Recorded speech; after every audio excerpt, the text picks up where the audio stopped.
All right, our special presentation is by Doug Folsom, and he's going to present on the topic of preventing parking problems. So that's a pretty big subject, Doug. If you want to go ahead and take the screen, that's one of those common ones that we see, right?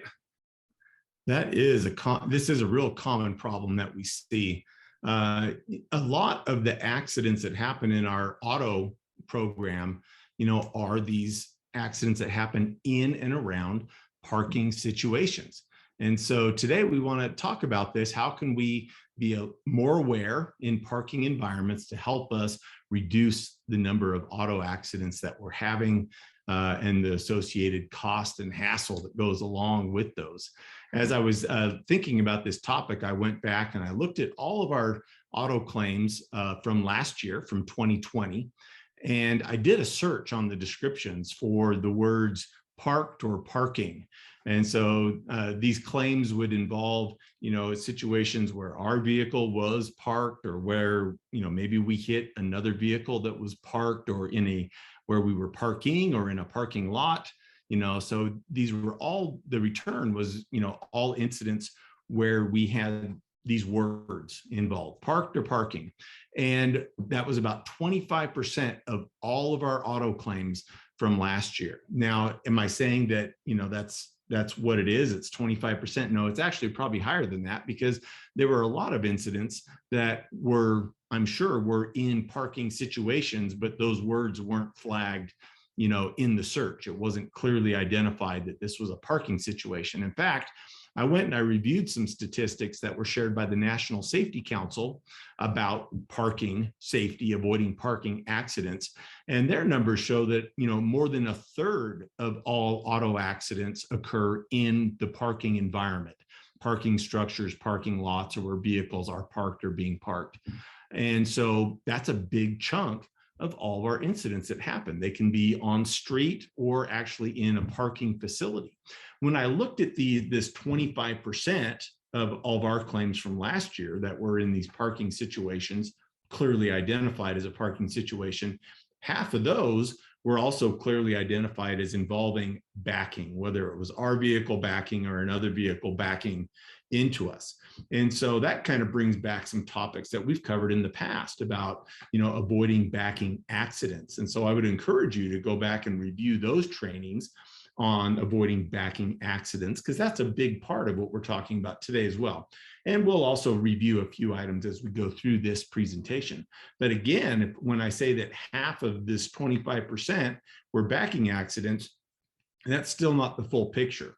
Because again, there's a lot of situations where someone, has hit another vehicle, or they, hit a post or pole or something in the parking lot, but it didn't say parked or parking, in that claim description. So I suspect that we're probably closer to about, 3/4 of all of these parking incidents do involve a backing maneuver of some kind. So if we want to avoid or prevent our parking accidents, it's really important to make sure we review our avoiding backing accidents also at the same time.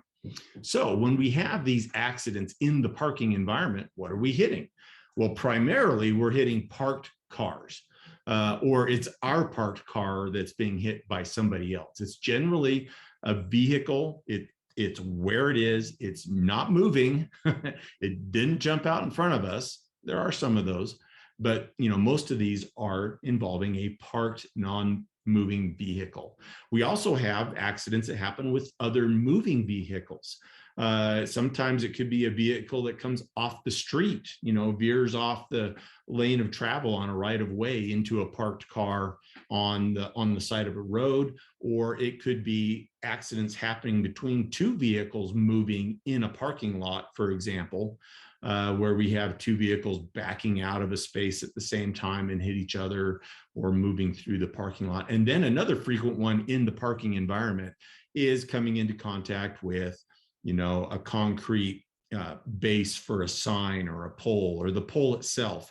Very common where we have, damage occurring because we're hitting a fixed object. Again, it's there. It didn't appear out of nowhere. and we need to be able to identify these objects so that we avoid them and don't come into contact with the vehicle.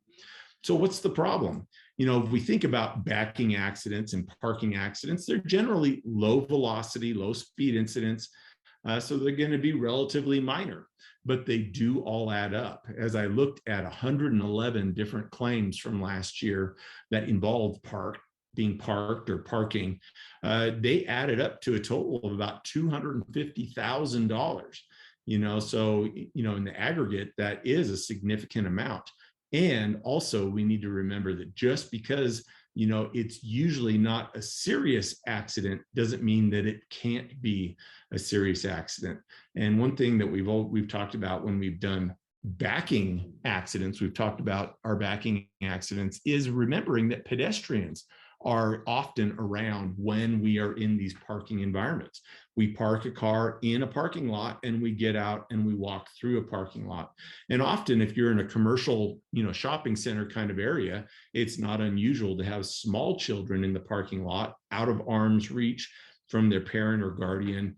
That can be very difficult to see because they are below the level of our hood, of our truck bed, of our windows, and they're hard to see. And so just because these are relatively minor incidents usually doesn't mean that we don't need to be careful, because they can still have very tragic results. Why do we have these parking accidents? And it really harks back to a lot of what we talk about when we're talking about just defensive driving. Inattention and distraction is a really big problem in these parking environments. When we talk about avoiding backing accidents, we often talk about how this is one of the most dangerous maneuvers that you're going to do, in your driving experience during the day. And it's important to remember to give that maneuver your full attention. Well, being in a parking lot or in any kind of parking situation is very similar. The number one location where the most auto accidents occur is in parking situations. And so we need to make sure that we're giving that really our full attention, because there's a lot of different things going on in a parking lot or in a parking environment. Besides pedestrians moving around, you've got vehicles moving in all sorts of different directions, and can be very unexpected, in what people decide to do in a parking environment. We'll talk about that a little bit as we go through here. Also, the challenge is those backing maneuvers that are very common, and the large blind spots that exist to the rear and sides of a vehicle when we are, backing and parking. The number one location where we're going to have these problems is in the parking structure, in the parking lot. So just going into a parking lot is a time when we need to heighten our awareness and kick into practice some extra precautions, when we're maneuvering a vehicle through that parking area. But it can also be the side of a road. Sometimes we may stop or park our vehicle on the side of a road. Or we may drift into or come into contact with another vehicle that is parked or stopped on the side of the road. And that also requires some attention and awareness to avoid those types of parking related incidents. And interestingly enough, it's not unusual for us to see in our claim systems accidents that happen regarding parking at our own homes. Often you may be driving a city vehicle and stop at your house for something. Whether you're in a first responder, you're a police officer, you're out and about and you stop at the house during the day, or, for whatever reason, you may be going by your home in your city vehicle. And we do see it's frequently accidents occurring in the private driveway involving your city vehicle and maybe your private vehicle. And so when you're parking at your residence, visiting your residence, or visiting anybody's residence where it's a driveway involved, again, there's going to be certain things we're going to want to heighten our awareness to and be cautious about. And we'll talk about those in a little bit more detail here as we get into this. So how do we address this problem? How do we fix it? One of the most important tools is the parking selection. How do we choose where we're going to park the car? And what things do we need to keep in mind? What tools do we need to use in the parking environment, both actual physical, hand tools or pieces of equipment on the vehicle, as well as, thought processes to remind us what to do, those kind of tools. Also, in the parking environment, it's extremely important to be aware of the unexpected, both what others may do that's unexpected, as well as trying not to do things ourselves that create an unexpected or unusual situation for other people in the parking environment. Getting out and doing that circle of safety around the vehicle, that's specific to our backing activities, but I want you to think about it with any time you're moving a vehicle that's been parked, whether you're going forward or backwards. And it's also a valid tool to think about what is our backing and or parking policy when it comes to our fleet vehicles that we're operating as part of our job each day. Are there certain things that we want to require as a procedure or a policy when it comes to parking or backing our vehicles? So that first topic there, parking selection. How do you pick a good spot to help you avoid a parking accident? Well, number one, don't back up. We talk about that. That's your basic rule of avoiding a backing accident, is not to back up. So if you can pick that parking spot that you're not going to have to back out of, that's going to help you avoid a backing accident or, any accident in that parking situation. A parallel park is also an opportunity where we can avoid or minimize the need to back the vehicle. Again, that's going to help us avoid that. A real important one, regardless of the type of maneuver we're making in the parking lot or the types of maneuvers that others are making in the parking situation, is visibility. Making sure that our vehicle is visible to others, it's obvious, and also making sure that we can see where when we're pulling that vehicle out from that parking space. And so your selection of a parking space is very important to that. If you're not parked in between two larger vehicles, that's going to make it so that you can't be seen. And so you can't see anybody else until you get pulled out of that parking space. So think about your visibility, both being seen and being able to see where you select to park your car. If you're parking on the side of a road, it's important to think about, is your vehicle someplace where people are going to be able to see it far away and be able to anticipate, avoiding that vehicle? If you're parking right around a curve or on a curve in the road, if you're stopped on a curve in the road or just past a curve in the road, drivers that are approaching your vehicle may not have as much time to see and recognize your vehicle and avoid a potential collision with it. So be careful about parking on or too close to curves in the road or crests in hills on the road, as the same thing can happen where you reduce the visibility to see that vehicle well in advance. Another thing when we're talking about visibility is to also not take for granted, just because you think the vehicle is visible, that people will see it. If you're parking in a place that is unusual, people aren't expecting something to be parked there, they may still back into you even if you're totally visible.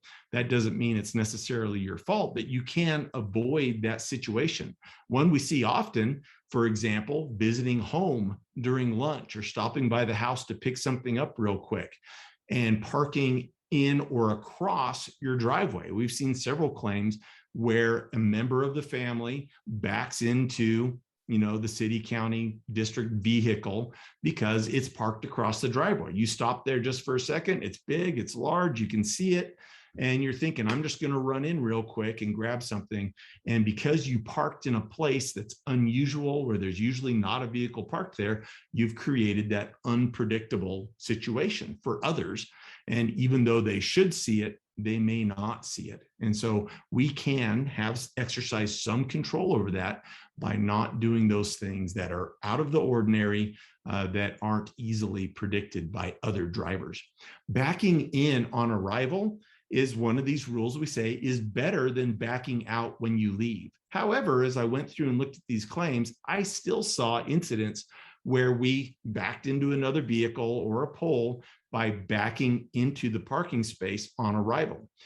I'm very confident in saying that backing on arrival is safer than backing to leave.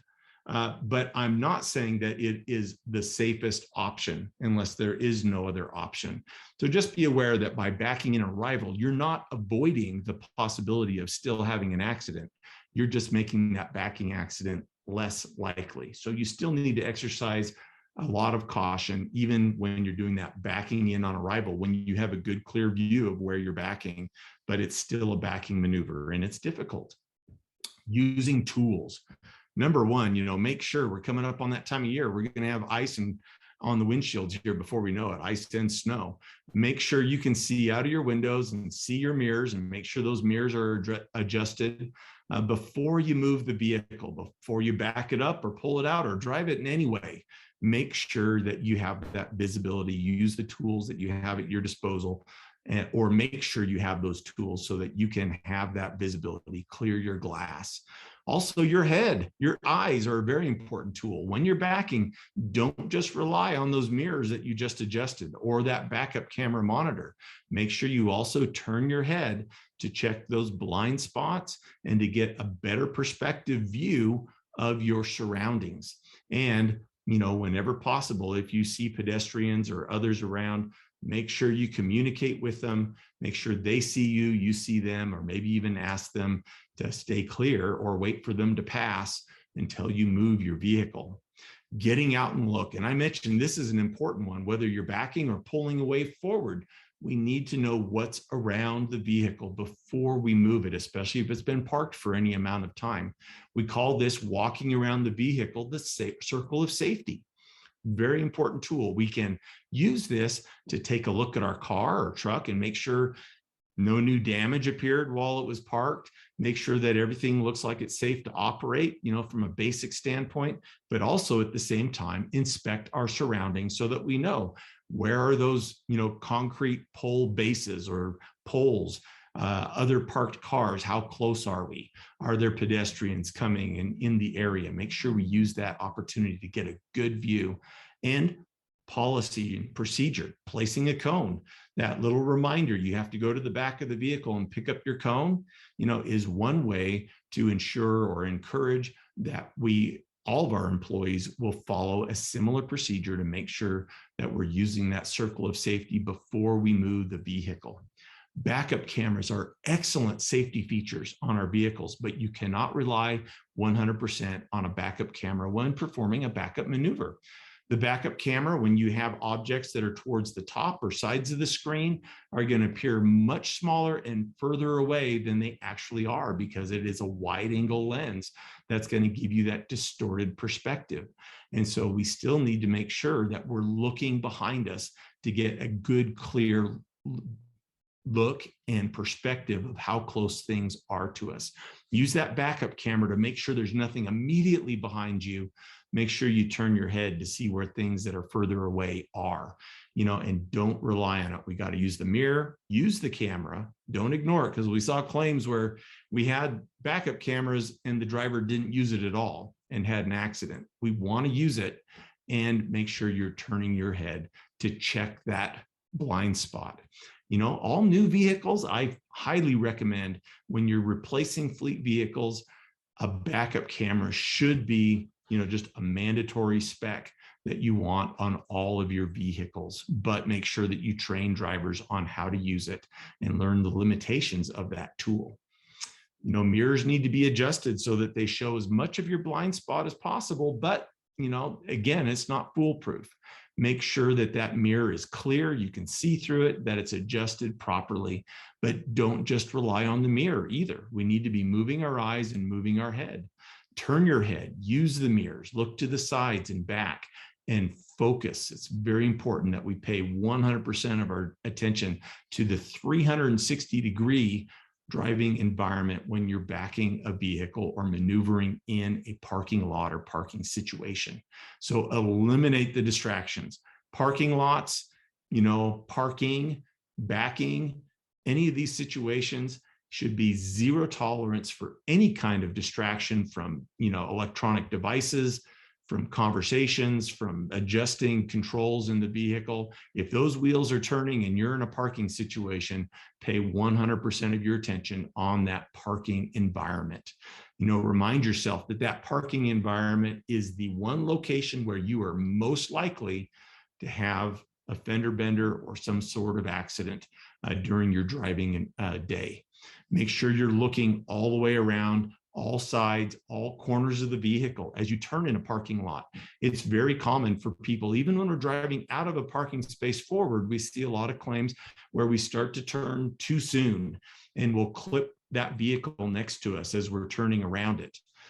Or the back end of our vehicle will swing out a little bit, especially if it's a larger vehicle, and may clip the vehicle on the other side. All four corners of the vehicle we need to pay attention to in any parking maneuver, not just in the backing maneuver. Unexpected, situations. Parking lots are famous for this. And we've probably all done it. Sometimes I'll be driving over to Costco and I'll be driving through a parking lot at an adjacent business. And there's these speed bumps, a bunch of them in that other parking lot. And the parking lot's usually empty. So what do? Well, sometimes I'll go around the speed bumps and drive across the parking spaces instead of in the identified lane of travel. And so when I do that, I'm creating a situation that is potentially unexpected by others, because I'm not driving with the markings on the road. And also remember that in parking environments, I'm not excusing myself, I shouldn't do that. But in a parking environment, other people will do that too. You need to heighten your awareness of what others are doing that you may not expect in that parking environment, because they're not always going to follow the markings on the road. Often they'll be driving through parking spaces and you may not see them until they emerge from that parking space as they cut across the various lanes in the parking lot. And so we have to go very carefully, paying attention for that unexpected event or pedestrian that we're likely to encounter in that parking lot. Use a spotter. Anytime you have someone with you and they can spot for you, ask them to get out. If you're going to, especially when you're backing that vehicle, make sure that they can see you, that you can see them, that you're in communication with each other, and that you understand the words and hand signs you're going to use during that backing maneuver. Keep eye contact. As a driver, if you don't see your spotter, then stop. Don't move the vehicle. And don't trust 100% that the spotter is going to see every hazard either. You also need to be aware of what hazards are behind you. And if you think the spotter's not seeing something you think is there, then stop. Don't move until you make sure everybody's clear. Go slow. This is really important. In the backing maneuvers and in the parking environment, you don't save any time by rushing out of a parking space or rushing through a parking lot. Literally, I don't think you get any measurable time savings by speeding or rushing these maneuvers in a parking environment. Go slow. Be looking all around you. Be looking for those backup lights on another vehicle that may be getting ready to back out of a parking space where they can't see you coming because there's a large vehicle next to them that's blocking their view, or someone who's cutting across the lanes of traffic, or whatever it may be. Go slow. Be looking for that unexpected. Same thing in driveways. I mentioned, parking across a driveway. Sometimes our first responders may do this, where they just pull up to a scene and park across the driveway. Or you just stop at a home and you're just going to run in real quick and you park across the driveway. Those are just prime scenarios where we have drivers that will pull out of a driveway because they're accustomed to that opening of the driveway being clear. We often see this also with snow plows or with garbage trucks, where when they're passing by a driveway or they stop momentarily in front of a driveway, where people will back into them. And you want to say, wow, I'm obvious here, I'm huge. But when you stop in front of that opening, that driveway, whether it's to a parking lot or to just a residential type driveway, that is creating potentially an unexpected situation for others. Again, think about that parking on the side of the road, with a curve or a crest in the hill. And often we see claims where our snow plows will hit cars that are parked on the road during a snowstorm as well. And I'd really encourage you, if you have an ordinance in your city that requires your residents to not park on the street during a storm, that you enforce that ordinance, because it will save you money. Because if you collide with that parked car, the last opportunity someone had to avoid that accident was still the snowplow driver or whoever our operator is. And so let's make sure that if we're going to have that ordinance, let's make sure people are aware of it. Try and have those vehicles off the streets when we're plowing the roads. But in general, be very careful with that street side parking. Also, entering and exiting parking lots is another area where we frequently have accidents, where we're crossing traffic or we're backing out of a driveway into traffic. Make sure you've got a clear view of the oncoming traffic. Make sure you're not cutting oncoming traffic off as you are entering or exiting those parking lots and driveways. So in summary, as you are operating in the parking environment, make sure that you maintain your visibility. Make sure you can be seen, and make sure that you can see others. Choose parking spaces, with no obstructions around you, where you have less things that you may run into, and where people have no problem seeing you and you don't have any problem seeing them. In the parking environment, whether you're parking or just moving through a parking environment, eliminate all distractions. We often will see police officers pulling into a parking lot and they are just turning around. And while they're doing it, it's a low speed maneuver. They'll be looking at that laptop, checking something, and they wind up running into a pole or something. And it's not just going to be police officers. Lots of people do this where we pull into a parking lot to turn around. We need to eliminate those distractions in the parking environment if your wheels are turning. So make sure you're stopped before you divert your attention to other things. Be predictable, but also expect the unexpected in a parking environment. Avoid backing if at all possible. Get out and look, do that circle of safety, and take it slow. There's no reason to rush through a parking environment or any kind of parking maneuver.